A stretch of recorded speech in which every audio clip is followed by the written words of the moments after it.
চোখ দিয়া কত মানুষের বিদায় নিতে দেখছো, এই হাত দিয়া কত মানুষের নিজে বিদায় দিছ। ওই বিদায়ের একটা দিন তোমার লাগবে রে বাবা, ওই বিদায়ের দিন একদিন আবার আসবে, কেমন জানি হবে। তোমার আমার লাশটা তখন বাড়ি থেকে নিয়ে উঠানো হয় রে বাবা, ভিতর থেকে মারটা চিৎকার দিয়া কাঁদে আর গায়ে, গ্রামবাসীরা আমার বাজারকে কোথায় নিয়ে যাও, আমার বাজার যেখানেই যায় আমি মারে না বুঝলা যাইবা, আজকে আমার বাজারকে তোমরা নিয়ে যাও। ওরে আমার বাজার তো একটা বাবা আমার মা কয়া ডাকে না,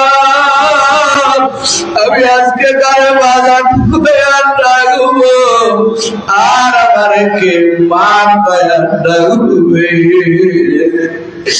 আরে মহিলা মাকে ধরে রাখতে পারে না, গ্রামের মহিলারা মা বলে আমার জানিয়াতে আমার বাধা লাগালে না কইয়া চলিয়া যায়, আমার আজকের থেকে কি আমার মা কয়া ডাকবে।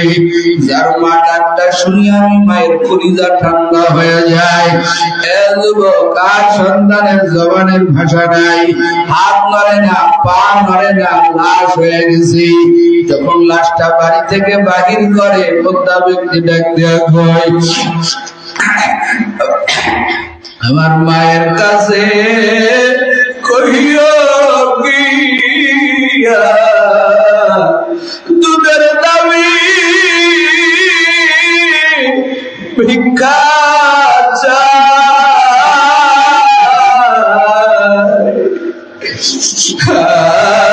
বুঝি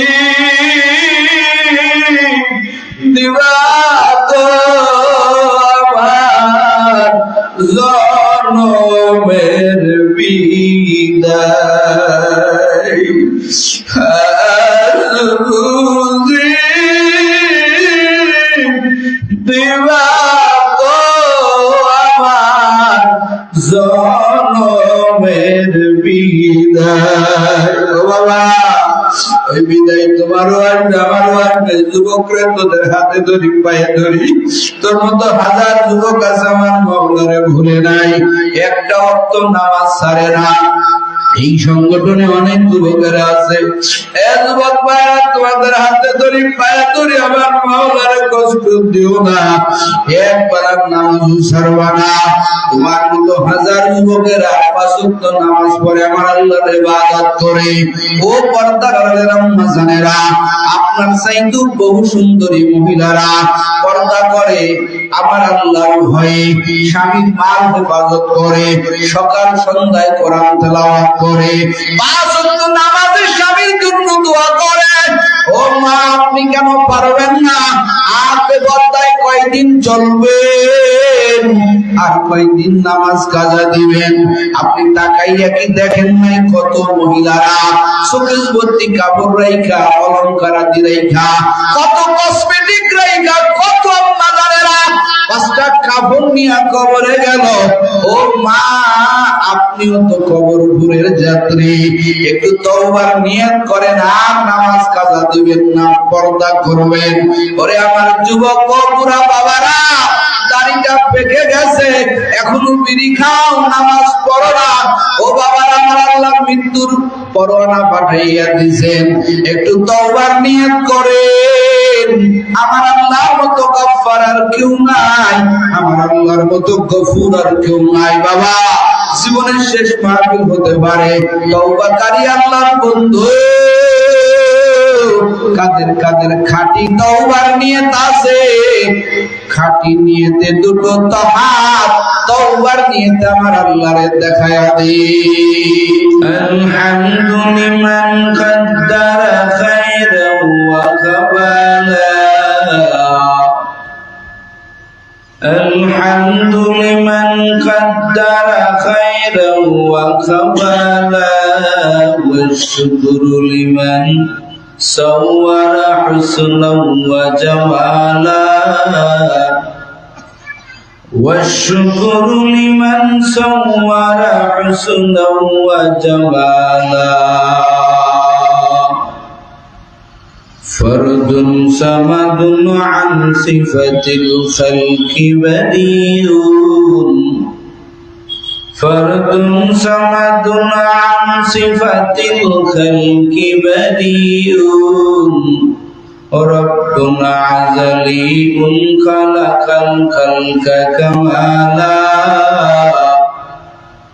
وربنا عزلي خلق الخلق كمالا لا ضد ولا ند ولا حد لمولاه لا ضد ولا ند ولا حد لمولاه الآن كما كان ولم يلق زوالا الآن كما كان ولم يلق زوالا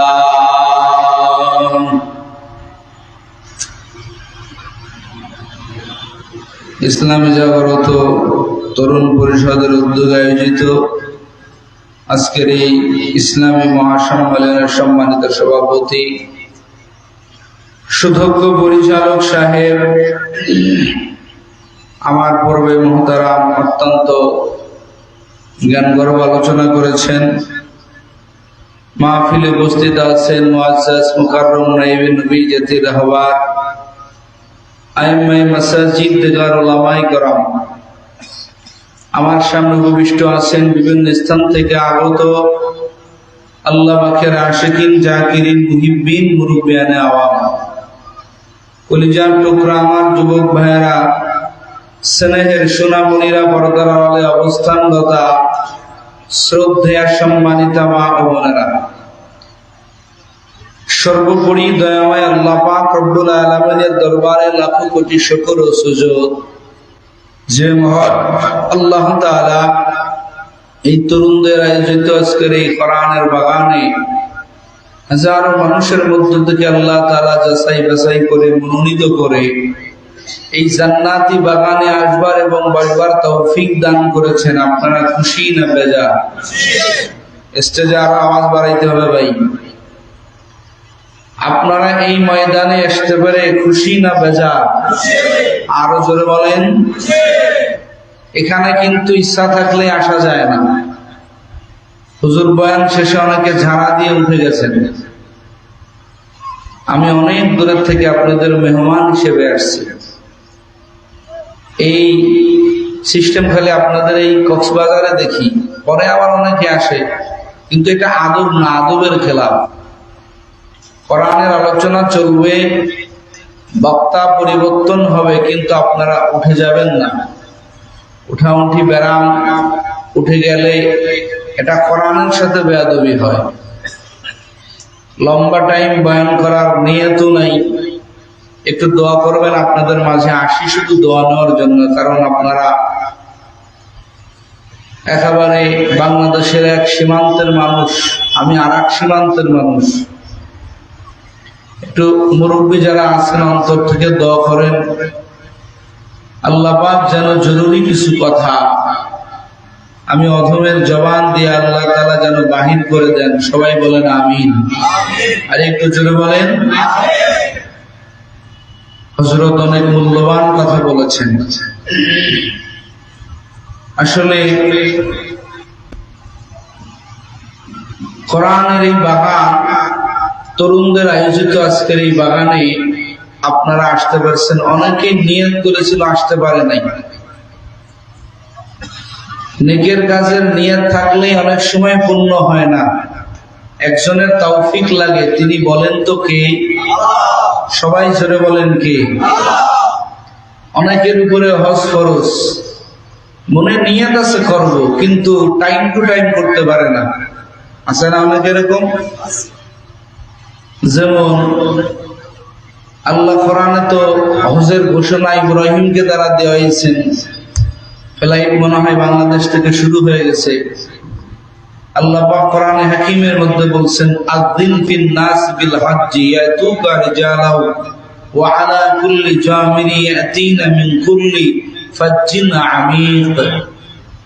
আল্লাহ কয়, দোস্ত আপনি ঘোষণা দেন, এলান দেন, মানুষের মাঝে এলান দেন। পয়গম্বর ইব্রাহিমকে বলছেন আল্লাহ, কি এলান? মানুষ যাতে হজের জন্য বিভিন্ন প্রান্ত থেকে, বিভিন্ন দেশ থেকে আল্লাহর ঘর বাইতুল্লাহ জিয়ারতের জন্য ছুটে আসে। সুবহানাল্লাহ। ইব্রাহিমের জামানার সময় কোনো মিডিয়া ছিল না, কোনো খবর নাই, কোনো স্যাটেলাইট নেই। তো ইব্রাহিমের গলার আওয়াজ কত দূর যাবে? ইব্রাহিম কয়, মালিক আমার এই আওয়াজ প্রত্যেকটা জায়গায় কিভাবে পৌঁছাবে? আল্লাহ পাক বলেন, দোস্ত আপনার এটা চিন্তা করা লাগবে না, আপনার দায়িত্ব এলান দেওয়া, আর সব জায়গায় এই এলান পৌঁছানোর দায়িত্ব আমি আল্লাহ। বিভিন্ন জায়গাতে মানুষ পাগলের মতো যাইতেছে আল্লাহর ঘর জিয়ারত করার জন্য। জিলকদ মাস শুরু হয়ে গেছে, এই মাস হজের মাস। আল হজ্জু আশহুরুল মা'লুমাত, নির্দিষ্ট কয়েকটা মাস, শাওয়াল, জিলকদ, জিলহজ, এই 3 মাসকে হজের মাস বলা হয়। শাওয়ালে হজের প্রস্তুতি চলে, আর জিলকদে হজের প্রস্তুতি শেষ, আর জিলহজে তো হজই। তো এখন আল্লাহর পাগলেরা বাইতুল্লাহ জিয়ারতের জন্য রওনা হয়ে যাবে। তো যেটা বোঝানোর জন্য কথাটা বলতেছি, যে নিয়ত থাকলেই অনেক কিছু হয় না। অনেকের টাকা আছে, পয়সা আছে, কিন্তু বাইতুল্লাহ যাইতে পারে না। আছে না নেই? কথা বলা আছে না নেই? অনেকের টাকা আছে কিন্তু আল্লাহ পাক কবুল, অনেকের টাকা নাই কিন্তু আল্লাহ কবুল করছেন, বান্দা বাইতুল্লাহ গিয়ে হাজির। আছে না নাই? বহু আছে। আজকের মাহফিলে অনেকে নিয়ত করেছে, আসতে পারে নাই। আবার অনেকে কেমনে চলে আসছে, নিজেও টের পায়নি। সবকিছু করেন কে? আরো জোরে কর, আরো জোরে কর। আমরা তো অনেক কিছুর বেলায় খালি বিলম্ব করি, বিশেষ করে সদকা ফিতরার বেলায়, মাল ব্যয় করার বেলায় বিলম্ব করি। আজ না কাল, কাল না পরশু হজ এবছর ফরজ, আগামীতে যাব, অথবা চাকরিতে রিটায়ার পাওয়ার পরে যাব, এরকম অনেকের আছে না নিয়ত? কত না আছে না? মেয়েটারে বিয়া দিয়া যাবো, ছেলেটারে বিয়া দিয়া যাবো, বা চাকরিতে আছি, রিটায়ার পাই, স্বামী স্ত্রী দুজন মিলে যাব। হজের মাসালা কি এটা? হজের মাসালা কি? হজের মাসালা হলো, যেই বছরে তোমার হজ ফরজ হয়েছে। হজ ফরজ কার উপরে? যার উপরে যাকাত ফরজ। যাকাত তো প্রতি বছর দেওয়া লাগে, কিন্তু হজ জীবনে কয়বার? কত কয় না? কয়বার? একবার। এই পরিমাণ মাল জমা আছে, যেই পরিমাণ মাল আপনার একটা বছর খরচের পরে আপনি বাড়ি থেকে যতদিনের জন্য বাইতুল্লাহ যাবেন, বাইতুল্লাহ থাকা, খাওয়া, ঘোরা, এ খরচ এবং আপনার এই টোটাল ফ্যামিলির খরচ আপনি বহন করতে পারবেন। এই সামর্থ্য যার আছে, এই ব্যক্তির উপরে হজ খরচ। তো এই ব্যক্তি নিয়ত করে না, যাওয়ার ইচ্ছা আছে কিন্তু যায় না, বিলম্ব করে। নবী কয় কি, যেই ব্যক্তির উপরে হজ ফরজ, যদি হজ না করে মরে যায়, তাহলে আমি নবী বলি ও ইহুদি হয়ে মরুক, ও নাসারা হয়ে মরুক। জোরে কান নাউজুবিল্লাহ। আল্লাহ পাক কোরআনে হাকিমের মধ্যে বলে দিয়েছেন, وَأَنْفِقُوا مِمَّا رَزَقْنَاكُمْ مِنْ قَبْلِ أَنْ يَأْتِيَ أَحَدَكُمُ الْمَوْتُ فَيَقُولُ رَبِّي لَوْلَا أَخَّرْتَنِي إِلَى أَجَلٍ قَرِيبٍ فَأَصَدَّقَ وَأَكُن مِّنَ الصَّالِحِينَ।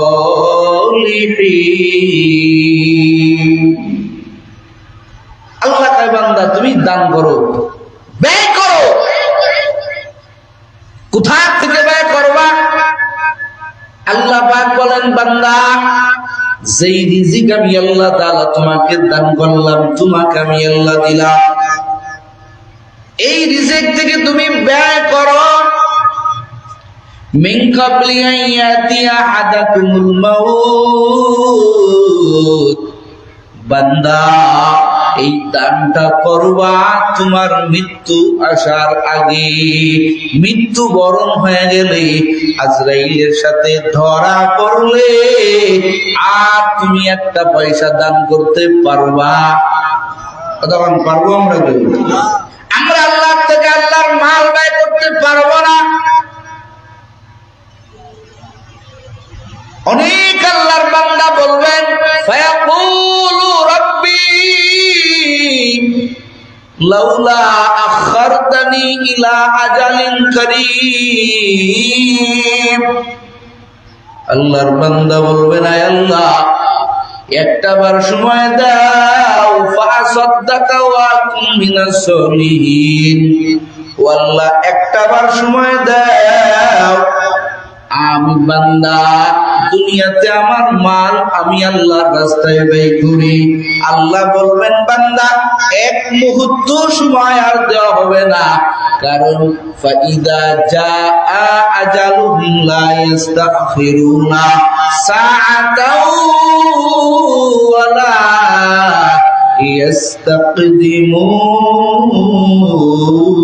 ইস্তাকদিমুন। আল্লাহু আকবার।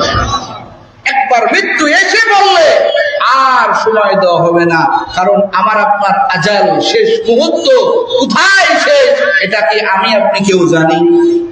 এই কথা জানি? আজকে ময়দানে আসছেন, বয়ান শুনতেছেন, আপনার আমার জীবনের শেষ বয়ান হতে পারে। কথা বলেন ঠিক কিনা? আমি বক্তার জন্য শেষ বয়ান হতে পারে, আপনি শ্রোতার জন্য শেষ বয়ান হতে পারে। বাবা, এজন্য বাবা সময় নষ্ট করা যাবে না। আল্লাহ পাক বলেন, বান্দা মৃত্যু আসার আগে বান্দা তোমার মৃত্যু হবে, বান্দা তুমি মুসলমান না হইয়া মরিও না। আর মুসলমান না হইয়া মরিও না মানে কি? মরা লাগবেই। আর মুসলমান না হইয়া মরিও না মানে কি? তুমি অল টাইম মুসলমান হয়ে থাকো। এখন প্রশ্ন করতে পারেন, হুজুর আমরা কি মুসলমান না? নাম ইসলাম, ইসলাম নাম হইলেই তো সে ইসলাম হতে পারে না। কথা বলেন না, ইসলাম দেখছি, ইসলাম নামের কারণে ইসলাম হতে পারে না। দ্বীনুল ইসলাম একজনের নাম দ্বীন, নাম কি? কথা হয় না। অল টাইম তুমি মুসলমান হয়ে যাও, নিজেকে রঙিন করে নাও, আল্লাহ ওয়ালাদের কাছে যাও, আল্লাহ ওয়ালাদের কাছে বসো, আলেম উলামার কাছে বসো। আমি আল্লাহ তাআলা ওই আলেম উলামার সুহবত অবলম্বন করার কারণে আমি আল্লাহ তোমাকে আল্লাহর ওলি বানাইয়া দিব। এগুলো আমগো কোনো খবর নাই। শুধু কেমনে পাকনামি করা যাবে, আর একজনের আঙ্গুল দেওয়া যাবে, গীবত শিকায়ত করা যাবে, সব কিছুর মূলে একটা অভাব। আমরা দুনিয়াতে ঝড়ের ভয় আছে, সাপের ভয় আছে, ডাকাতের ভয় আছে, সব কিছুর ভয় আছে, বাবার একজনের ভয় নাই। চিল্লা কান তিনি কে? আরো জোরে বল, আরো জোরে বল। আল্লাহ তাআলার ভয় আমাদের অন্তরে নাই, যার কারণে এত সমস্যা। সূরা আহজাব থেকে কয়েকটা আয়াতে কারিমা তেলাওয়াত করেছি। আল্লাহ পাক রব্বুল আলামিন এই আয়াতের মধ্যে স্পষ্ট বলে দিয়েছেন, ইয়া আইয়ুহাল্লাযীনা আমানুত্তাকুল্লাহ, হে আমার আদরের বান্দা বান্দীরা, ইত্তাকুল্লাহ, একমাত্র ভয় করার কথা বলছেন কি? কাকে? জোরে বল, জোরে বল, আরো জোরে বল। কাকে? আল্লাহকে ভয় করার কথা বলেছেন স্বয়ং আল্লাহ। আর আল্লাহর ভয় এমন একটা মেডিসিন, আমার কলিজার বাবারা, ও মহেশকালীর আমার কলিজার যুবক, পর্দার আলের আম্মা বাজানেরা, আল্লাহর ভয় এমন একটা মেডিসিন, যার মধ্যে আল্লাহর ভয় থাকবে এই বান্দা জীবন দিবে, আমার আল্লাহকে বেজার করবে না, জীবনটা বিলাই দিবে। এরপরও শরিয়ত বহির্ভূত কোনো কাজ আল্লাহর বান্দা করবে না। আজকে আমরা আল্লাহর ভয় না থাকার কারণে কোটি কোটি টাকার কাছে, অর্থের কাছে নিজের ঈমান বিক্রি করে দিতেছি। কথা বলতে চাই, অর্থের কাছে নিজের ঈমান বিক্রি করে দিতেছি, কিন্তু আমি একটাবারও চিন্তা করি না যারে ফাঁকি দিয়া, যার চোখ ফাঁকি দিয়া করলাম, এই কুদরতি চোখ তো দুনিয়ার কেউ ফাঁকি দিতে পারে না, কেউ ফাঁকি দিতে পারে না। যার কারণে আমার ঘরের মধ্যে ভেজাল, আমার মায়ের মধ্যে ভেজাল, আমার বাবার মধ্যে ভেজাল। এজন্য বাবা, ওই ব্যক্তি প্রকৃত গুণওয়ালা মানুষ, চেহারা লাগে না, বংশ লাগে না, কিচ্ছু লাগে না। ওই ব্যক্তি প্রকৃত আল্লাহর গুণওয়ালা মানুষ, ওই ব্যক্তি আল্লাহর কাছে মর্যাদা বড় বেশি।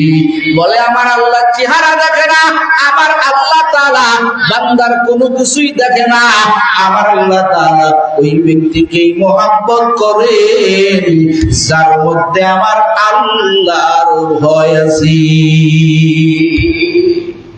তাকওয়া যার মধ্যে আল্লাহর ভয়, যার দিলের মধ্যে ঢুকানো। আর আমরা আজকে এটা যাচাই বাছাই করি না, অথচ সাহাবায়ে কেরাম, ইতিহাস খুলে দেখেন সাহাবায়ে কেরাম তাকওয়াবান ব্যক্তিকে কতটা মর্যাদা দিয়েছেন। শুধু সাহাবায়ে কেরাম হবে কেন, তাকওয়ার মর্যাদা আমার আল্লাহ দিয়েছেন। একটু জোরে কন্যা সুবহানাল্লাহ। ফাতেহে মক্কার সময় আমার পয়গম্বর কয় সাহাবায়ে কেরাম দীর্ঘ 10টা বছর আমি নবী বাইতুল্লাহর দিকে ফিরিয়া নামাজ আদায় করতে পারি না, বাইতুল্লাহর সামনে রেখে নামাজ পড়তে পারিনি। আজ আমার আল্লাহ বাইতুল্লাহ বিজয় দান করেছেন, আজকে আমি নবী এতটা খুশি, বাইতুল্লাহর সামনে নিয়ে আমি নবী নামাজ আদায় করব। কে দেবে আজকে মক্কা বিজয়ের আযান? লম্বা ইতিহাস। আমার নবী সাহাবাদের থেকে পরামর্শ চাইলেন।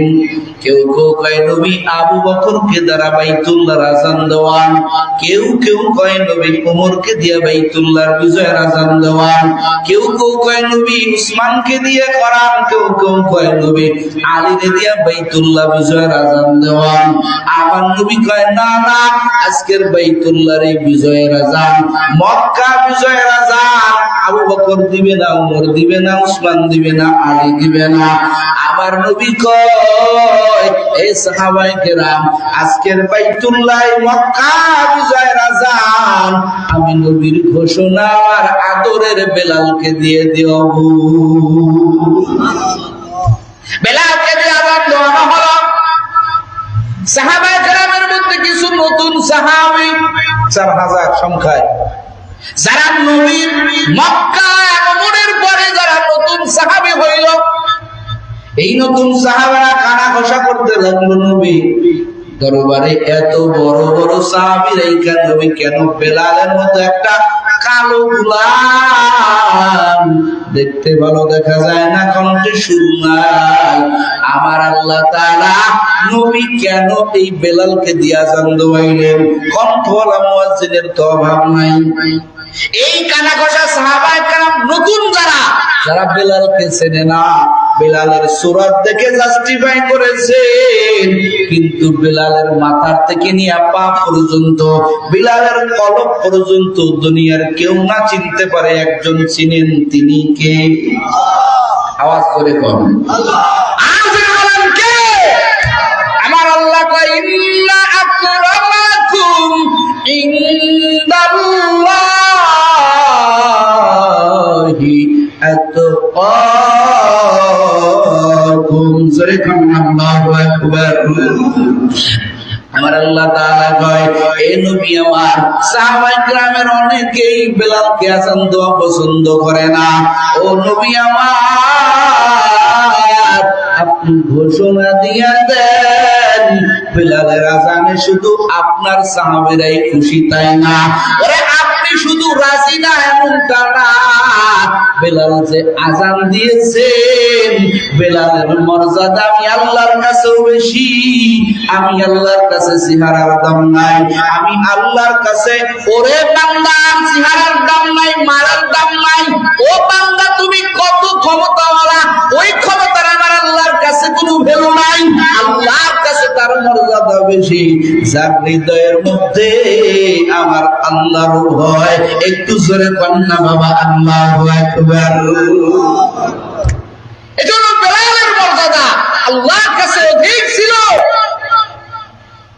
একমাত্র বেলাল আল্লাহকে ভয় করত, আল্লাহকে এতটা মানছে যে বেলাল আল্লাহকে আহাত বলছে, উমাইয়া জিহ্বার মধ্যে পারাক ঢুকায় দিয়েছে, নির্মমভাবে অত্যাচার করেছে, কিন্তু বেলাল আযাবগুলো সহ্য করে আর চোখের পানি ছেড়ে কান্না করে মালিকের কাছে আরাধনা করে, মালিক, দুনিয়ার কষ্ট সহ্য করা যাবে আল্লাহ, ও দয়ার মালিক, কবরের আযাব সহ্য করতে পারবো না। আয় আল্লাহ, আমারে এত কষ্ট দেয়, এত আযাব দেয়, ও আল্লাহ, এই আযাব সহ্য করার মতো শক্তি দান করো। যত কষ্ট দুনিয়াতে দাও, আয় আল্লাহ, কবরে কোনো কষ্ট দিও না। কবরের আযাব সহ্য করার মতো কোনো ক্ষমতা আমি বেলালের নাই। একটু জোরে কন্যা সুবহানাল্লাহ। কি পরিমাণ ভয় করেছে আল্লাহ, আল্লাহ মর্যাদা বাড়ায় দিয়েছেন, সুবহানাল্লাহ। আজকে আমাদের এই ভয় মাত্র নাই। একটা ব্যবসায়িকের মধ্যে ভয় নাই, একটা মেম্বারের মধ্যে ভয় নাই, একটা চেয়ারম্যানের মধ্যে আল্লাহর ভয় নাই, একটা মন্ত্রীর মধ্যে আল্লাহর ভয় নাই। যত অকারেন্স, যত যা কিছু জমিনের মধ্যে ঘুরতেছে রে বাবা, একটাই মাত্র দুর্বল। আমাদের সব কিছুর ভয় আছে, একজনের ভয় নাই, তিনি কে? এই লালনটা আমাদের করতে হবে, প্রত্যেকের করতে হবে। এই লালন আমাদের লালনটা করতে হবে যে আমি আল্লাহকে ভয় করি। আমি খানা খাইবো, এখানেও আমার আল্লাহর ভয়। আমি ব্যবসা করব, এখানেও আমার আল্লাহর ভয়। ও বাচ্চারা, আম্মা জানেরা, আপনার মধ্যে আল্লাহর ভয় দরকার। আপনি যদি আল্লাহকে ভয় করেন, আপনার বাচ্চাগুলো আল্লাহ সেইভাবে বানাইবেন, আপনার তাকওয়ার দ্বারা আল্লাহ তাআলা সেই মর্যাদা দান করবেন রে বাবা। যেমন খলিফা ওমরের সময় ওমর রাদিয়াল্লাহু তাআলা ঘুরে ঘুরে দেখতেছে, আমগো জামানার মতো মেম্বার চেয়ারম্যান না। ভোটের আগে সব বাড়িতে বাড়িতে গিয়ে হাজির হয়ে যায়, কিন্তু নির্বাচিত হওয়ার পরে চেয়ারম্যানের পাওয়া যায় না। কথা বলেন না, মেম্বারের পাওয়া যায় না। আরে মেম্বার সাহেব, চেয়ারম্যান সাহেবের কাছে তুমি কেন যাবে? চেয়ারম্যান তো তোমার খাদেম, চেয়ারম্যানই তোমার বাড়ি যা তোমার খোঁজ খবর নেবে। কথা কোন ঠিক কিনা? এটাই তো ইসলাম শিক্ষা দেয়। আমি জনগণের সেবক হয়েছি, আমার কাছে মানুষ কষ্ট করে কেন আসবে? আমি তাদের কাছে যাব। কথা বল না, এটাই তো ইসলাম শিক্ষা দেয়। ওমর রাদিয়াল্লাহু তাআলা আনহু, ইতিহাস আপনারা শুনেছেন, তারপরেও বোঝাবার জন্য বলি, ওমর রাদিয়াল্লাহু তাআলা আনহু অর্ধজাহানের খলিফা, কোনো বডিগার্ড নাই, কোনো পুলিশ নাই, কোনো মিলিটারি নেই, কিছু নাই। আল্লাহর বান্দার মধ্যে আল্লাহর ভয়। আমি রাজ্যের দায়িত্ব থাকা অবস্থায় আমার জনগণের মধ্যে কোনো যদি কারো কষ্ট হয়, আল্লাহর কাছে আমার জবাব দেওয়া লাগবে, আল্লাহর কাছে আমার হিসাব দেওয়া লাগবে। এজন্য উমরের মতো সাহাবী রাত্রে বেলায় ঘুমাইতেন না রে বাপজান। ও মহেশখালীর বাবারা, ও পর্দার আলের আম্মা জানেরা, ওমরের মতো সাহাবী রাত্রে বেলা ঘুমাইতেন না, ঘুরে ঘুরে দেখতেন, ঘুরে ঘুরে দেখতেন কোন পরিবারের মধ্যে কি অবস্থা। ঘুরতে ঘুরতে যাইয়া দেখে একটা রাত্র আল্লাহর এক বান্দি, আল্লাহর এক তার মেয়ে, বান্দি এবং তার মেয়ে, মা এবং মেয়ে গভীর রাত্রে দুজন কথোপকথন করতেছে। মাটাক দিয়া কয় মেয়েরে ওই দুধের মধ্যে একটু পানি ভাজাইয়া দাও, দুধের পরিমাণ বেড়ে যাবে, টাকা বেশি পাওয়া যাবে। এবার মেয়ে ডাক দিয়া কয় মা আমি দুধের মধ্যে পানি ভাজাইতে পারবো না। একটু সরে কোন না আল্লাহু আকবার। মা কয় পানির মধ্যে দুধ দাও, আর মেয়েটা কয় পানির মধ্যে আমি কি দুধের মধ্যে আমি পানি মিশাইতে পারবো না। দুধের মধ্যে পানি দিলে বলেন তো দুধের পরিমাণ বাড়ে না কমে? কথা হয় না কেন? এই কথা বল না, বাড়ে না কমে? দুধের পরিমাণ বেড়ে যায়।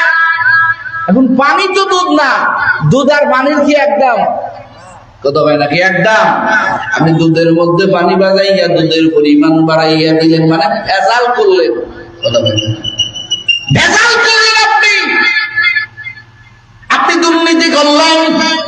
ও দোকানদার ভাইরা, আপনি ভালো তেলের মধ্যে পাম অয়েল ভাজাইয়া দিলেন। আছে না? এই কথা আছে না? আপনি ভালো চালের মধ্যে কম দামের চাউল ভাজাইয়া দিলেন। এই যে সিন্ডিকেট আপনি করলেন, দুনিয়ার মানুষের কাছ থেকে অর্থ নিতে পারবেন, কিন্তু আমার আল্লাহ তাআলার কাছে কঠিন হাসরের ময়দানে আমার আল্লাহর কাছে জবাব দেওয়া লাগবে। কথা বলেন ঠিক কিনা? হারাম কামাইয়া দেহের মধ্যে যেই রক্ত আপনি সঞ্চয় করেছেন, আর এই রক্ত আপনার সন্তানের গায়ে আপনি যত বড় কুতুব হন না কেন, যত বড় হাজী সাহেব হন না কেন, হারাম দ্বারা গঠিত সন্তান কখনো বীর পুরুষ হতে পারে না, সুপুরুষ হতে পারে না। হারাম দ্বারা গঠিত সন্তান হয় কাপুরুষ আর ভীতু। কথা বল ঠিক কিনা? ভাই আমার একটা কথা মনে পড়লো, যেহেতু হারামের বিষয়টা এসে গেল। কাবুলের বেগম তার দরবারে স্বামী একটা সংবাদ নিয়ে আসছে। স্ত্রীর কাছে স্বামী যাইয়া বলতেছে, স্ত্রী আমাদের যে রাজপুত্র একটা দেশে যুদ্ধ করতে গিয়েছিল, আজকে একটা খারাপ সংবাদ আসছে। বলে কি সংবাদ? বলে আমাদের সন্তান যুদ্ধের ময়দান থেকে পরাজিত হয়েছে এবং বেঈমানেরা আমাদের সমস্ত সৈন্যকে আটক করে তারা আমাদের রাজ্য দখল করার জন্য আমাদের দিকে আগাইতেছে। এটা রাজদরবারের বিশ্বস্ত সংবাদ সম্মেলন, বিশ্বস্ত সংবাদ মাধ্যমের সংবাদ। এটার মধ্যে তথ্য আছে, এটা আমাদের জন্য একটা খারাপ খবর। এখন স্ত্রী কাবুলের বেগম ডাক দেয়া বলতেছে, স্বামী আমার, আপনার রাজদরবারের গণমাধ্যমের খবর যাচাই করে দেখেন, এই খবর যতই বলুক আমি এই খবর বিশ্বাস করি না। আমার সন্তান যুদ্ধের ময়দান থেকে কাপুরুষতা অবলম্বন করে ভেঙে যুদ্ধের ময়দান থেকে চলে আসবে, আমি মা এটা বিশ্বাস করি না। আমার তো সেই সন্তান, যেই সন্তান হয় যুদ্ধে শহীদ হবে, না হয় যুদ্ধে বিজয় লাভ করবে। তাহলে কোনদিন আমার সন্তান ভেঙে আসতে পারে না। একটু চিল্লায় কেন? এখন স্বামী বেচারা গণমাধ্যমের খবর, সরকারি খবর তুমি বিশ্বাস করো না। তাই মহিলার সাথে এত পেশাল বাইরে লাভ নাই, আমি আমার কাজে যাই। ভাইরা পরের দিন আবার ওই স্ত্রীর স্বামী আবার চিল্লাই পায়, ও বেগম সাহেব, আজকের গণমাধ্যমের খবর তো বড় ভালো। বলে কি ভালো? বলো বেগম সাহেব আপনি ঠিকই বলেছিলেন, যেই সংবাদ আমি গতকাল আপনাকে দিলাম, আমার সন্তান, আমাদের সন্তান যুদ্ধের ময়দানে বিজয় কি পরাজিত হয়েছে, এই সংবাদটা সঠিক না রে বেগম আমার? ও স্ত্রী আমার, আজকের গণমাধ্যমের খবর হলো আল্লাহ তাআলা আমাদের সন্তানকে আল্লাহ বিজয় দান করেছেন। বিজয়ের মালা পরে ওই রাজ্যটা দখল করে আমাদের সন্তান পীরের বেশে আমাদের রাজদরবারে প্রবেশ করতেছে। চলো বলেন আল্লাহু আকবার। এখন স্ত্রীকে ডাক দেয়া হয়, এই স্ত্রী, আমি সংবাদ সম্মেলনের খবর যাই না তোমারে বললাম, আর তুমি কোন সংবাদ পাইলা? এতটা একনিষ্ঠতার সাথে তুমি কেমনে বললা যে আমার সন্তান কখনো পরাজিত হতে পারে না? এটা তোমাকে কে গণমাধ্যম, কোন গণমাধ্যমের খবর তোমাকে দিয়েছে? এবার স্ত্রী ডাকতে আপনার স্বামী আমার, এই বিষয়টা তো আমার বড় এক গোপন বিষয়, আপনার কাছে কেমনে বলবো? স্বামী ডাকতে আবার, তুমি আমার স্ত্রী, আমি তোমার স্বামী, তোমার সাথে আমার আবার গোপন কি সম্পর্ক থাকতে পারে? তোমার আমার থেকে গোপন তো কোনো খবর থাকতে পারে না, বলো বলো। এবার স্ত্রী ডাকতে কয়, স্বামী আমার, আমি আজ পর্যন্ত কারো কাছে খবর বলি নেই রে স্বামী আমার, আজকে আপনার কাছে বলি।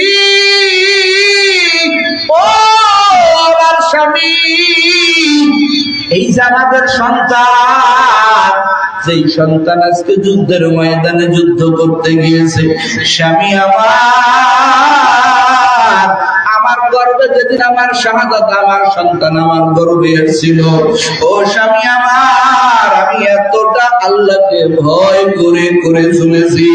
ও স্বামী আমার, আমার রক্তের মধ্যে এতটুকু হারাম কোন খাবার আমার সন্তান গর্বে আসার পরে, স্বামী আমার, আমার সন্তান গর্বে আসার পরে আমি এতটুকু খাবার হারাম গ্রহণ করিনি। কারণ আমি জানি, আমি যদি কোনো হারাম খাবার খাই আর ওই খাবারের দ্বারা যেই রক্ত উৎপাদন হবে, এই রক্তটা শুধু আমার গা পর্যন্ত সীমাবদ্ধ থাকবে না, এটা আমার সন্তানের গায়েও যাবে।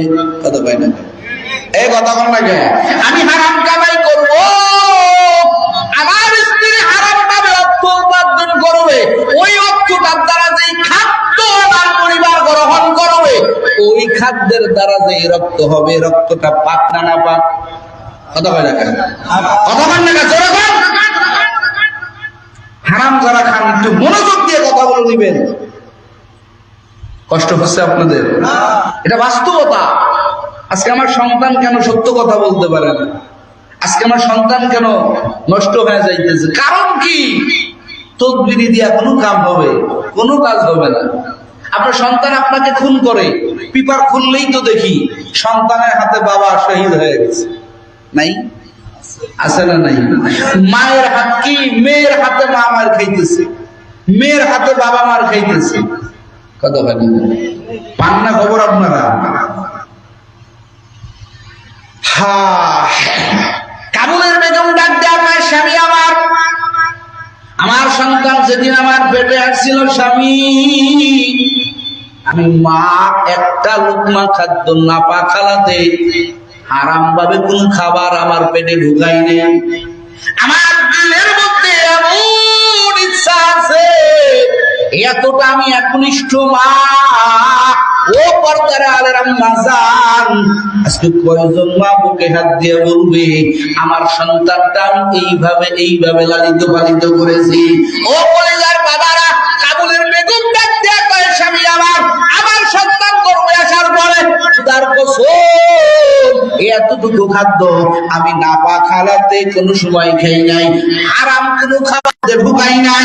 আমার রক্তটা পিওর হালাল, আর আমার সন্তানটাও হালাল রক্তের দ্বারা তৈরি। একটু ধরে কন্যা আল্লাহু আকবার। ও স্বামী আমার, শুধু তাই না, আমার সন্তান গর্ভে আসার পরে আমি মা কখনো একটু বেপরদায় বাহিরে যাই নাই। ও স্বামী আমার, আমি সব সময় আমার মাওলার কোরআন তেলাওয়াত করে করে কাটাইছি।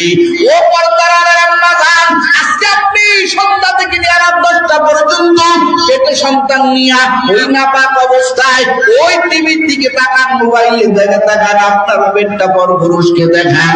ওরে আম্মা জান, আপনি কেমনে চিন্তা করেন আপনার সন্তানটা বাইজিদ মুস্তামির মতো হবে? কথা বলেন না, আপনার সন্তান কেমনে বাইজিদ মুস্তামি হবে? কাবুলের বেগম ডাক দেয়, স্বামী আমার, শুনেন ঘটনা। আমার সন্তান গর্ভে আসার পরে হালাল খাবার হারাম খাবার তো আমি খাইনি। শুধু তাই না স্বামী আমার, আমি 10টা মাস আমি মা কোরআন তেলাওয়াত করে করে করে করে আমি কাটাইছি। ও স্বামী আমার, শুধু তাই না, ও প্রাণের স্বামী আমার, যেদিন আমার বাচ্চা প্রসব হইল, ওই দিন থেকে আমি মা আমার বাচ্চাটারে কামড়ে লালিত পালিত করেছি। ও স্বামী আমার, আমি কখনো এতটুকু সময়ের জন্য আমার বাচ্চাকে আমি হারাম ভাবে নাপাক হালাতে আমার বাচ্চাকে দুধ খাওয়াই নাই। ও স্বামী আমার, যখনই আমার বাচ্চার ক্ষুধা লাগছে, ও স্বামী দুধ পান করানোর আগে দেখেন তো আমার এলাকা আপনার এলাকার কোন মায়ে আমল করছে। ও স্বামী আমার, এই মহিলা হয় কোন মহিলা, এই কামলের বেগম খায়ের ডাক দেয়া কয়, স্বামী আমার যখনই বাচ্চার দুধের ক্ষুধা লাগছে, আমি মা আগে বাচ্চাটাকে দুধ খাওয়াই নাই, আগে ওযু করে নিজে পবিত্রতা অর্জন করছি। সুবহানাল্লাহ। আগে পবিত্রতা অর্জন করেছি, এরপরে 2 রাকাত নামাজ আদায় করছি। সুবহানাল্লাহ। 2 রাকাত নামাজ আদায় করার পর ও স্বামী আমার, এরপরে আমি কি করছি জানেন? আল্লাহর জিকির জবানে জারি করেছি। আমার মনটা পরিপূর্ণ ভাবে আল্লাহর দিকে ফিরাইয়া এরপরে আমার সন্তানকে আমার বুকের দুধ পান করাইছি। কারণ আমি আমার মাওলাকে বড় ভয় করি। আর আমার এত কষ্টের সন্তান এত যুদ্ধের ময়দানে পালায়নকৃত সন্তান হতে পারে না। হয় আমার সন্তান যুদ্ধ করতে করতে শহীদ হবে,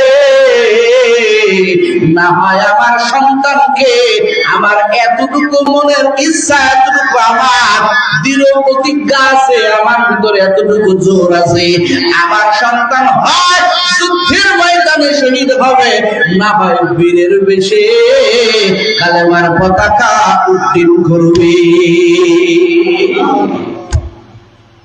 আজকে কেন আমগো সন্তান বাবা মায়ের কথা শুনে না? কারণ কি? ও বাবার দলেরা, তুমি নাপাক করে, তুমি হারাম ভাবে আল্লাহকে ভয় না করিয়া তুমি হারাম উপার্জন করে নিজেও গুনাহগার হইতেছো। বলো, তোমার ঘরের বিবি, তোমার ঘরের সন্তান এর কি দোষ ছিল যে তার রক্তটাও তুমি নাপাক করতেছো? কথা বল ঠিক কিনা? ভাইয়ার আমার, ও আমার কলিজার বাবার আমার, এই জন্য একটা মেডিসিন ঢুকাইয়া দেন বাবা। আল্লাহ তাআলা বলেন, ইয়া আইয়ুহাল্লাযীনা আমানুত্তাকুল্লাহ, এ বান্দা সর্ব অবস্থায় তুমি আমি আল্লাহকে ভয় করো। এরপরে আমার আল্লাহ তাআলা বলেন, ওয়া কুলু কাওলান সাদীদা। আল্লাহ পাক বলেন, এ বান্দা আমি আল্লাহ তাআলা তোমাকে একটা কণ্ঠব জবান দান করেছি, একটা জিহ্বা দান করেছি। বান্দা, এই জিহ্বা নাড়াইয়া নাড়াইয়া বলেন তো, কথা বলার শক্তি কে দান করেন? আওয়াজ দিয়া বলেন, আর জোরে কোন কে? এই জিহ্বা নাড়াইয়া নাড়াইয়া আল্লাহ তাআলা কথা বলার শক্তি দান করেন। আল্লাহ কয়, বান্দা ওয়াকুলু কাওলান সাদীদা, এ যারা কথা বলো, আমার আল্লাহ কয় বান্দা কথা যতটুকু বলবা ভালো কথা বলো। ও বান্দা শুদ্ধ কথা বলো, ভালো কথা বলো, জবানটারে নষ্ট করিও না। ও আল্লাহর বান্দারা, এত অঙ্গ থাকতে আমার আল্লাহ তাআলা কেন জবানটাকে কন্ট্রোলের কথা বললেন? আল্লাহ বললেন আকুলু কাওলান সাদীদা। এখানে আল্লাহ বলে নাই হাতকে সংযম করো, চোখের নজরকে হেফাজত করো, কানের শ্রবণ শক্তিকে হেফাজত করো, নাকের ঘ্রাণ শক্তিকে হেফাজত করো। ও মহেশকালীর বাবারা, ও পর্দার আম্মা জানেরা, আল্লাহ এখানে বললেন জবান কন্ট্রোল করো, জবান কন্ট্রোল করো। আল্লাহ পাক কেন জবান কন্ট্রোলের কথা বললেন? মুফাসসির কেরাম 2টা কথা বলেছেন। ও বাপ জানেরা, প্রথম নাম্বার কথা বলে শরীরের সব অঙ্গ একরকম নিয়ামত, আর জবান হলো আলাদা স্পেশাল আল্লাহর দেওয়া এক নিয়ামত। একটু জোরে কন্যা সুবহানাল্লাহ। জবানটা হলো আল্লাহর দেওয়া স্পেশাল আলাদা এক রহমতের নিয়ামত। একটু চিল্লায় কন্যা সুবহানাল্লাহ। আমি যত এখানে বসে থাকি, আমার দেখতে মোটা সোটা, আমার দেখতে কঠিন চেহারা, খুব ভাই ভাই দেখা যায়, কিন্তু আমি কথা ভালো বলতে পারি না। আমার কি কোনো দাম আছে? এই কথা বল না কেন? আমি এখন এখানে কথা বলতে পারবো না। আপনারা আমার রূপ দেখা বসে নাই, এই যে আমি কোরআন হাদিসের কথা, ও ভাইয়ারা আমার এক একটার পরে এক একটা কি বলবো আগেও জানি না। আল্লাহ তাআলা বলাইতেছেন, জবান দিয়া বলাইতেছেন, একমাত্র জবানের আকর্ষণে আপনারা এখানে বসে আছি। কথা বল ঠিক কিনা? ও আল্লাহর বান্দারা, জবান বড় একটা দামি নিয়ামত। যেই জবানের নিয়ামত আমি কেমন, আমার যোগ্যতা কতটুকু বলে এটা আমার কপালেও লেখা নাই, আমার হাতেও লেখা নাই। আমি যখন কথা বলবো আমার যোগ্যতা তখন আমার জিহ্বার নিচ থেকে প্রকাশ পাবে। কথা বলেন, আমার যোগ্যতা আমার জিহ্বার নিচ থেকে প্রকাশ পাবে। ও আল্লাহর বান্দারা, এজন্য জবান মারাত্মক এক হাতিয়ার।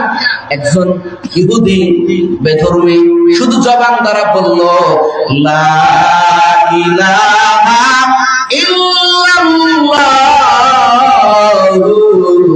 মুহাম্মাদুর রাসূলুল্লাহ। আরে জবান দ্বারা শুধুমাত্র কালেমা পড়ার কারণে সেই লোকটা 2 সেকেন্ড আগে ছিল বেধর্মী, যার স্থান ছিল জাহান্নাম। ও মহেশখালীর বাবারা, এই জবানটা ব্যবহার করে শুধুমাত্র আমার আল্লাহ তাআলাকে রব বলে মেনে নিয়েছে, নবীকে নবী বলে মানছেন। আমার আল্লাহ কয় ওর নামটা আর জাহান্নামের খাতায় নাই, ওর নামটা আমি আল্লাহ জান্নাতের দফতরে লিখে দিয়েছি। জবানের বড় দাম। জবান বলছিলাম যে প্রথম যে উত্তরটা, জবান এক গুরুত্বপূর্ণ একটা দামি নিয়ামত। ভাইরা, সেই জবানের নিয়ামত কাজে লাগাইয়া রাসূলের জামানাত আসওয়াদ নামক এক কালো রাখাল নবীর কাছে আসছেন।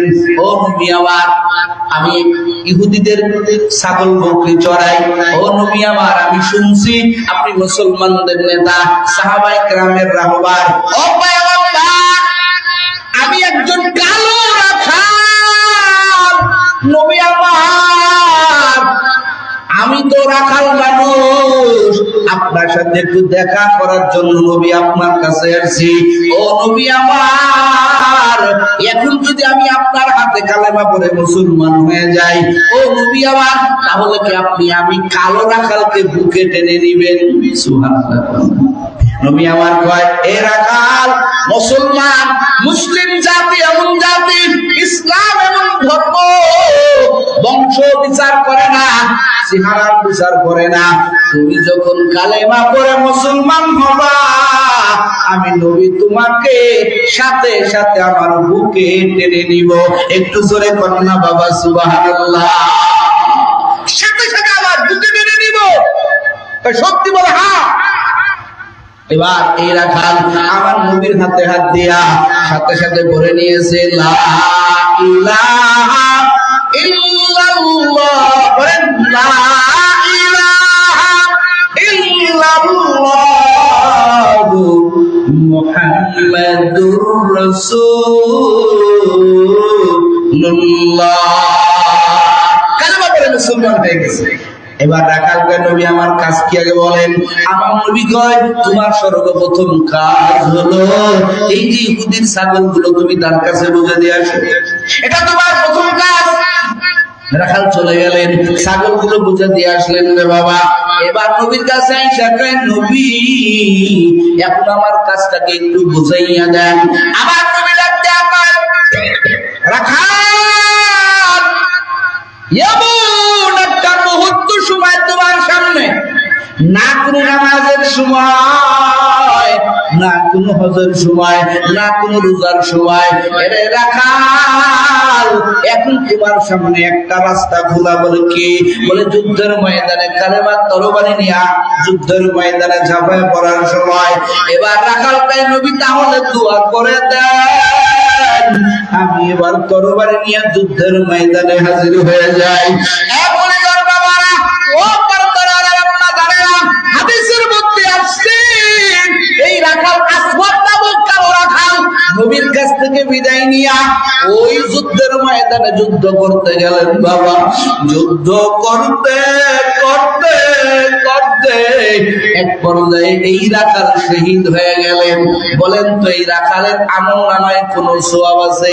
কোন নামাজের সওয়াব আছে? কথা পাই না কেন? আছে, রোজার সওয়াব আছে, হজের সওয়াব আছে, নাই। এবার যুদ্ধ শেষ, সাহাবায়ে কেরাম যুদ্ধ শেষে সাহাবাদের লাশগুলো আলাদা করে। কারণ কি? বলে যারা যুদ্ধের ময়দানে শহীদ হয়ে যায়, যারা শহীদ, এই শহীদদের গোসল হয় না, বিনা গোসলে তাদের কবরে দেওয়া হয় জানাজার মাধ্যমে। জোরে কানেক্ট আল্লাহু আকবার। কারণ শহীদের রক্ত মাখা কাপড় এটা আল্লাহর কাছে বড় দামি।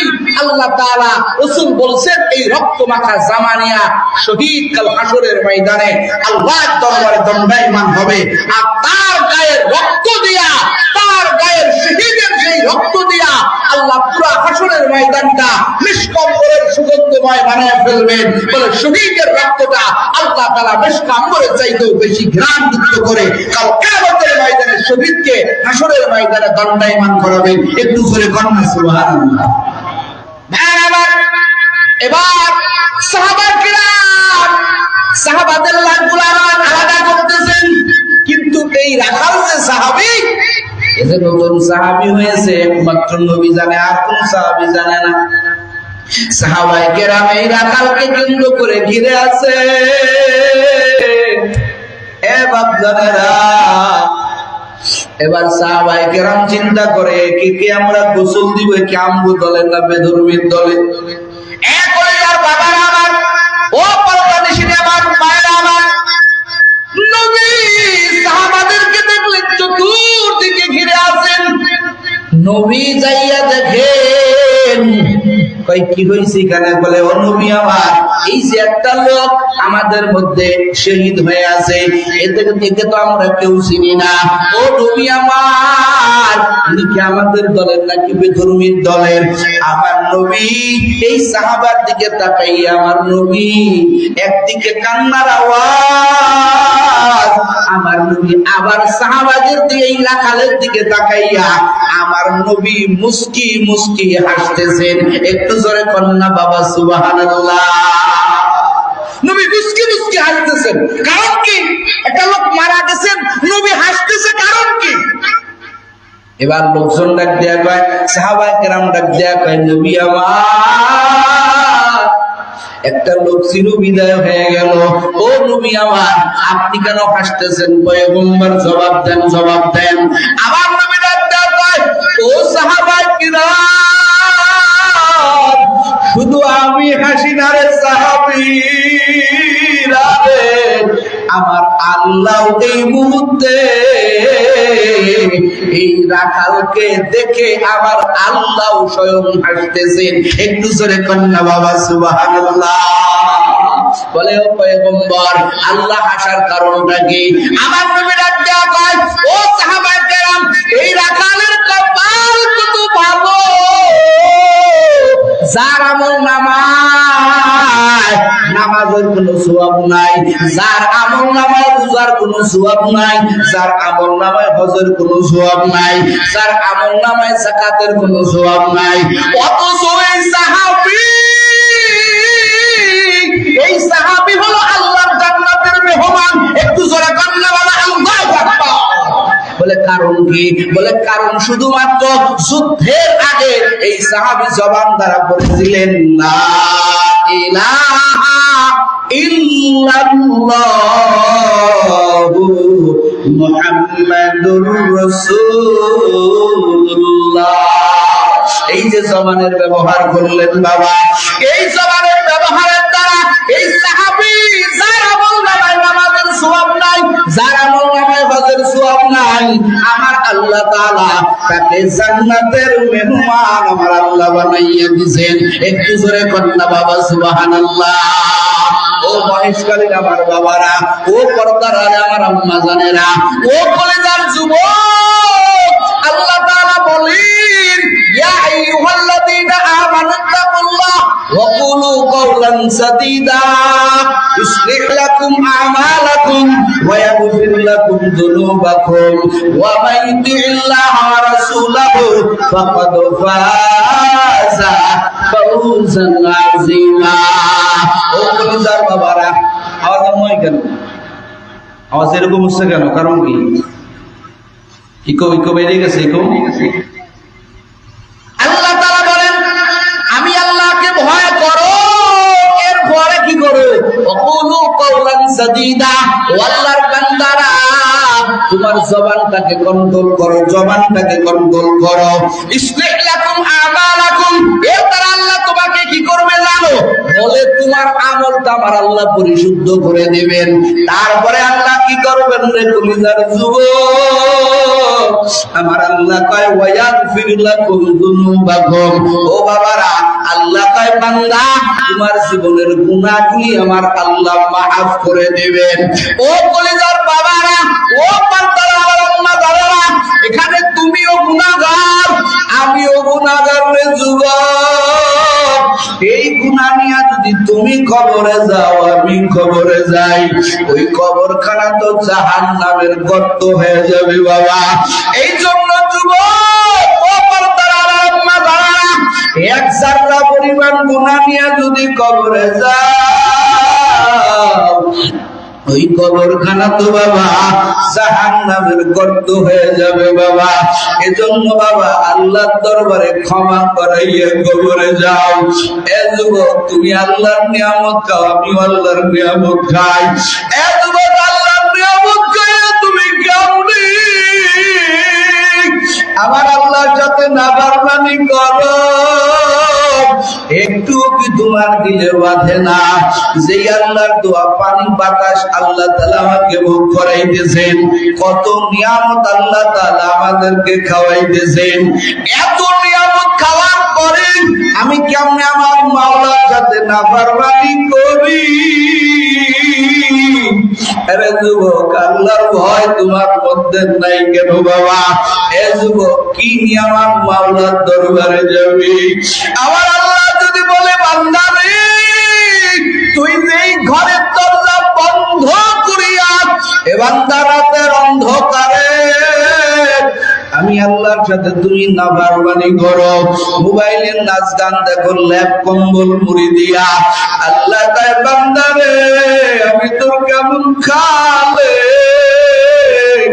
আমি আল্লাহ তোর কেমন মালিক, যেই ঘরের দরজা দরজা বন্ধ করিয়া এ বান্দা তুমি আমি আল্লাহ নাফরমানি করো, ওই ঘরের আল্লাহ দরজার ফাঁক দিয়া আমি তোরে মন মালিক,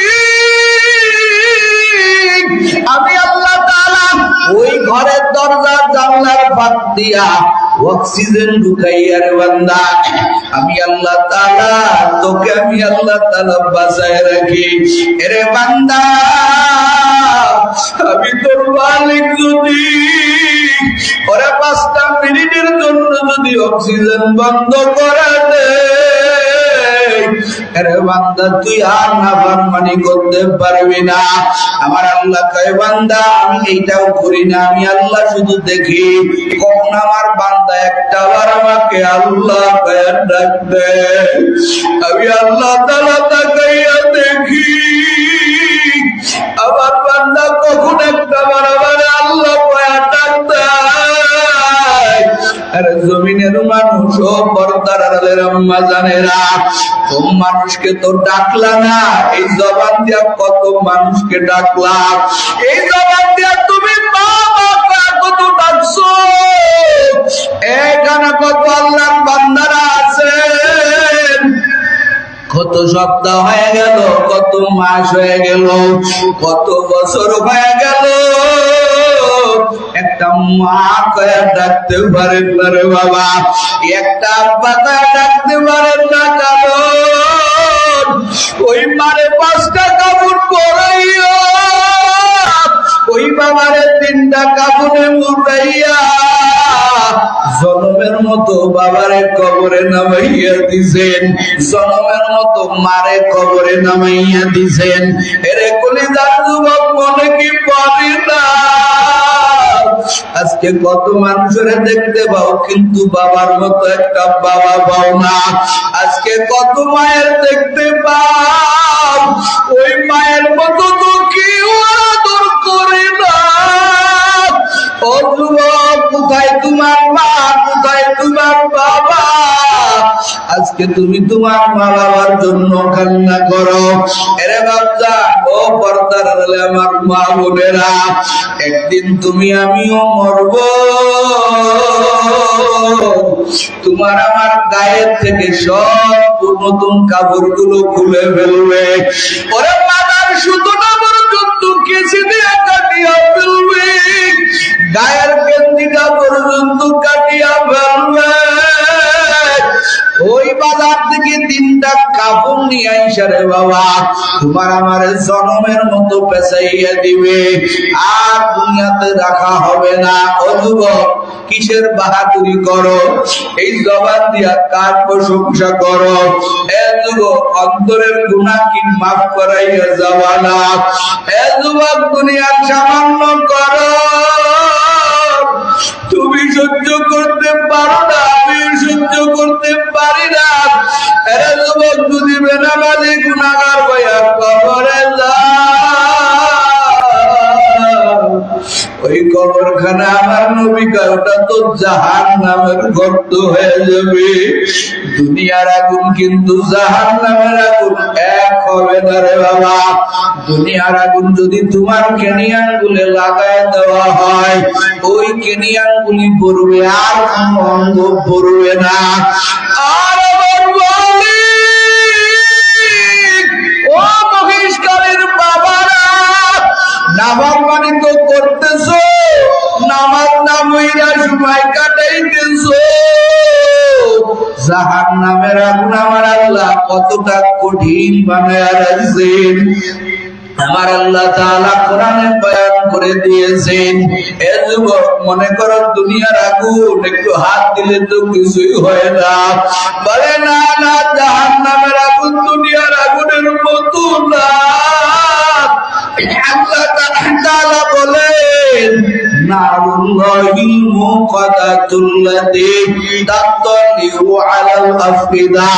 বলে জাহান্নামের আগুন যদি কারো একটু কেনিয়ান গুলি লাগায় দেওয়া হয়, জাহান্নামের আগুন এতটা পাওয়ারফুল আগুন হবে। কলিজার বাবারা, ও পরদারা, আপনার জানিরা, আল্লাহ কয় কেনিয়ান গুলি জাহান্নামের আগুন লাগার কারণে কলিজাটা গুনাহ হয়ে যাবে। এ যুবক, ওই জাহান্নামের আগুন কেমনে সহ্য করবে? আল্লাহর কাছে দিয়ে একটু ক্ষমা চাও। আমার আল্লাহ তো তোমার আমার জন্য রহমান,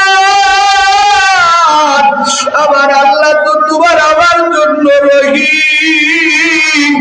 আমার আল্লাহ প্রতিদিন প্রথম আসমানে আইসা ডাকেন, এক নাকারেরা, তোরা কি জানো আমি আল্লাহর ছেলে নাই, মেয়ে নাই? আমি আল্লাহ তো তোর জন্য বড় পাগল। আমার আল্লাহ কয়, বান্দারে, এই দুনিয়াতে আমি আল্লাহর ইবাদতের মাখলুকতের অভাব নাই। এমন কোন মাখলুকত নাই যে আমার আল্লাহকে ডাকে না। আমার আল্লাহ কয়, কারো ডাকে আমি আল্লাহ খুশি না।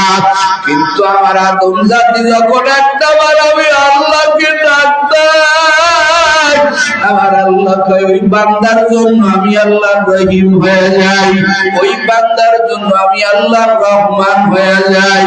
আমার আল্লাহ কয়, বান্দা একটাবার ডাকিয়া দেখ, তোর ডাকতে দেরি হবে, আমি আল্লাহ ক্ষমা করতে দেরি হবে না। এরা যুবক, কত নাম দইরা বান্ধবীরে ডাকো, কত নাম দইরা কত মোহাম্মদের বন্ধুদেরকে ডাকো, শেষ রাত্রে উঠি আমার মাওলার একটু ডাইকা দেখো। আমার মাওলার কুদরতি পায়ে কপালটা লাগাইয়া ডাকিও। যারা আমার আল্লাহর খাঁটি গোলাম, যারা আমার আল্লাহর খাঁটি আসে, যুবক, তুমি জিনা করতে মজা পাও, বান্ধবীর সাথে কথা বলে বলে রাতপাত করতে মজা পাও, কিন্তু যারা আমার আল্লাহর ঘরে আসে,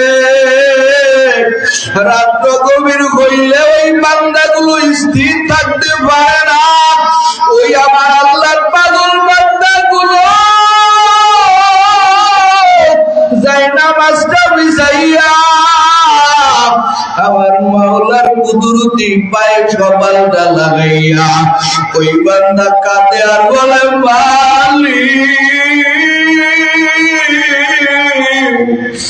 আমি ঘুমের মধ্যে মজা পাই না, ও মালিক আমি খানার মধ্যে মজা পাই না, ও মালিক আমি চলাফেরার মধ্যে মজা পাই না রে আল্লাহ। এই শেষ রাত্রে তাহাজ্জুদের মুসাল্লায় তোমার কুদরতি পায়ে কপাল লাগাইয়া কাঁদতে বড় মজা পাই, তোমার কুদরতি পায়ে কপাল লাগাইয়া কাঁদতে বড় মজা পাই।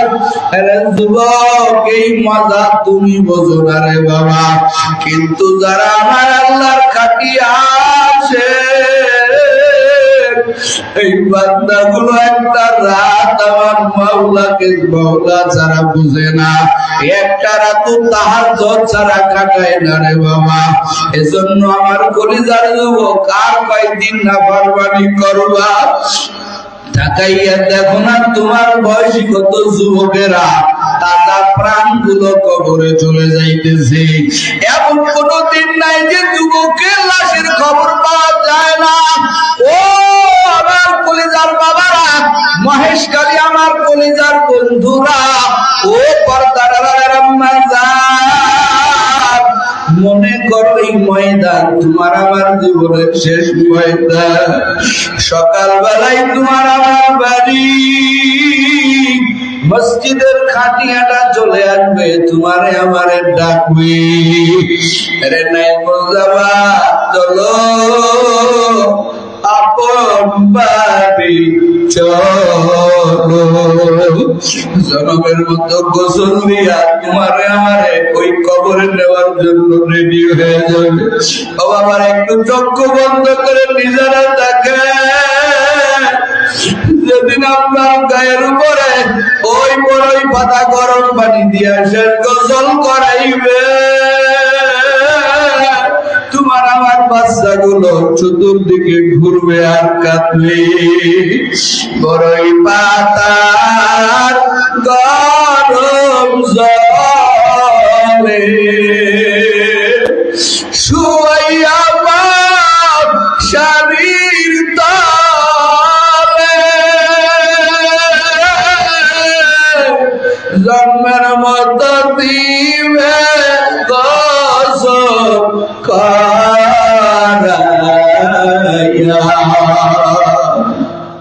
আজ বুঝি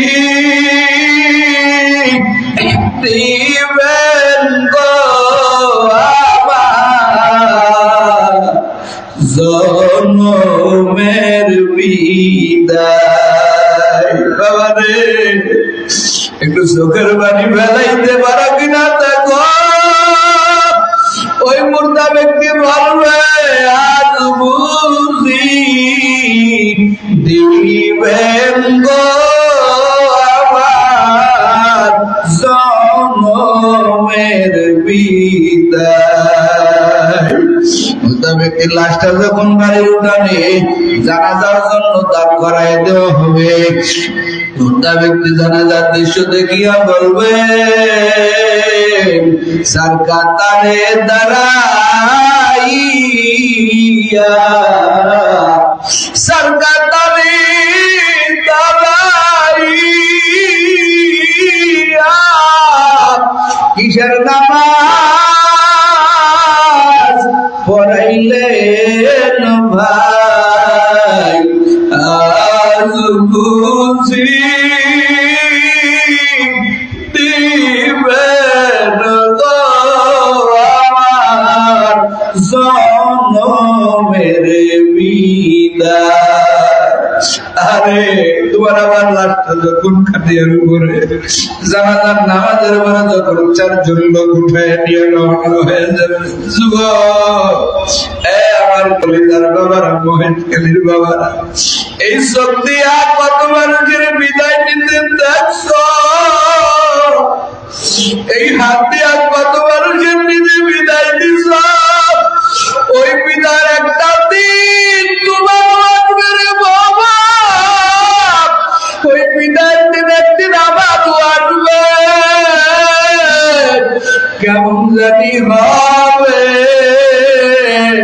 তোমার আমার লাশটা তখন বাড়ি থেকে নিয়ে উঠানো হয় রে বাবা, ভিতর থেকে মারটা চিৎকার দিয়া কাঁদে আর গায়ে, গ্রামবাসীরা আমার বাজারকে কোথায় নিয়ে যাও?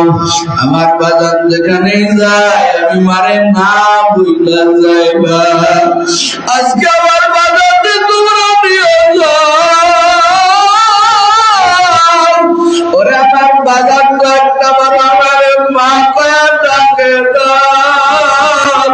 আমি আজকে গায়ে বাজার ডাকবো আর আমারে কে মা কয়া ডাকবে? আরে মহিলা মাকে ধরে রাখতে পারে না।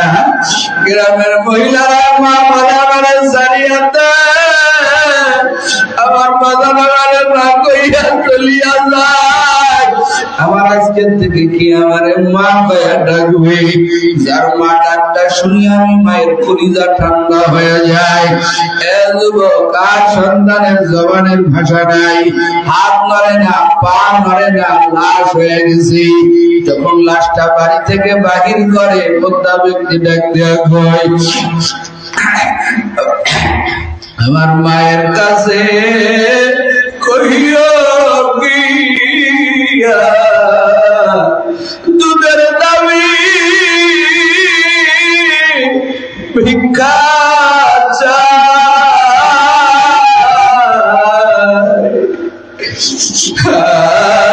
বুঝি দিবা তো আমার জনমের বিদায়। বুঝি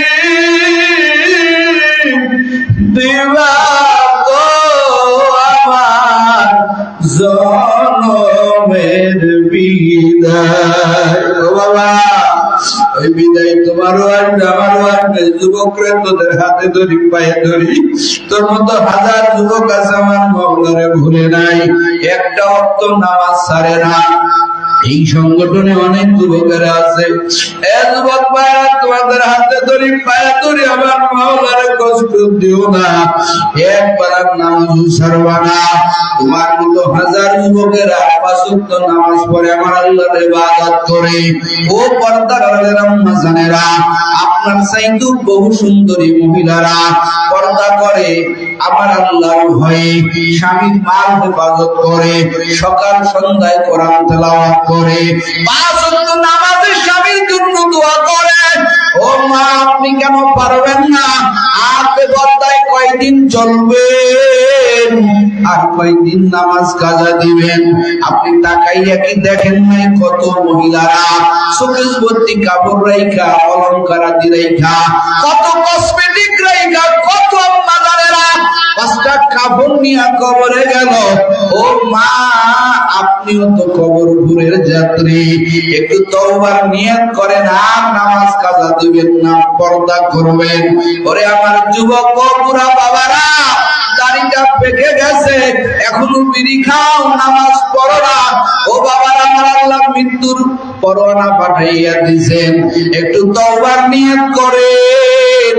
আমার আল্লাহর মতো গফফার আর কেউ নাই, আমার আল্লাহর মতো গফুর আর কেউ নাই। বাবা, জীবনের শেষ মাহফিল হতে পারে, তওবাকারী আল্লাহর বন্ধু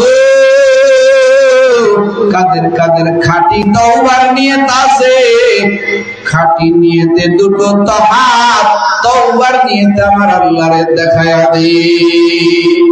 নারায়ে তাকবীর। হে আল্লাহ, আর গুনাহ করব না আল্লাহ, গুনার দ্বারা আমরা বড় পাপী হয়ে গেছি। আল্লাহ, জীবনে শেষ মাহফিল হতে পারে, ও দয়ার মালিক, তুমি তো বান্দার তওবা করার মুহূর্তটা বড় তোমার কাছে পছন্দ। আয় আল্লাহ, ময়দান থেকে আমরা ওয়াদা দিচ্ছি, আর গুনাহ করব না, আর নামাজ কাজা দেব না, তোমাকে রাজি খুশি ছাড়া কোনো কাজ আমরা করব না। আয় আল্লাহ, তোমার খাঁটি বন্ধু না বানাইয়া খাঁটি তওবাকারী না বানাইয়া ওই অন্ধকার কবরে আমাদেরকে ডাক দিও না, জোরে বলেন আমিন। আল্লাহ আমাদের খাঁটি তওবা করিয়া আল্লাহর মাহবুব বান্দা হয়ে আল্লাহ আমাদের কবরে যাওয়ার তৌফিক দান করুক। সবাই বলেন আমিন। আরেকটু জোরে বলেন আমিন।